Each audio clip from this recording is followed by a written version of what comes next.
In this video, I will show you how to unblock YouTube on Google Chrome. This should be a quick and easy tutorial to follow, but before we do continue, please consider leaving a like on the video and also subscribing to the channel. I really do appreciate it. Now, for whatever reason YouTube has been blocked on Google Chrome, it's absolutely possible to still watch YouTube videos.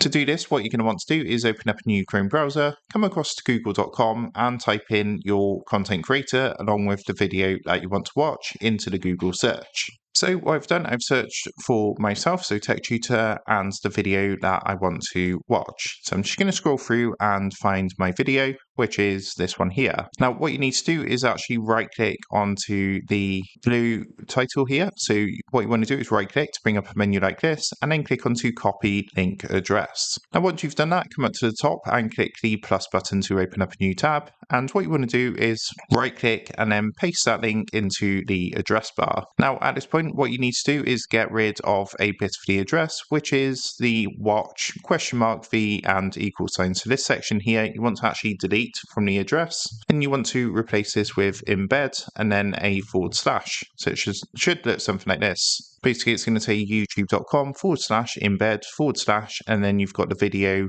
ID. And once that's done, go ahead and hit enter. And what that's going to do is actually take you to the video. So this uses an embed method rather than YouTube. As you can see, there's a link down here to watch on YouTube, but this is basically embedded now. So we can go ahead and watch this absolutely fine as normal, as you can see. So that is how to unblock YouTube on Google Chrome. With that being said, I hope this quick tutorial did help you out today. And if this did help you out, I would really appreciate it if you was to consider dropping down below the video, leaving a like, and also subscribing to the channel. With that being said, I just want to take a minute to thank you guys for watching this quick tutorial, and I will see you in the next video.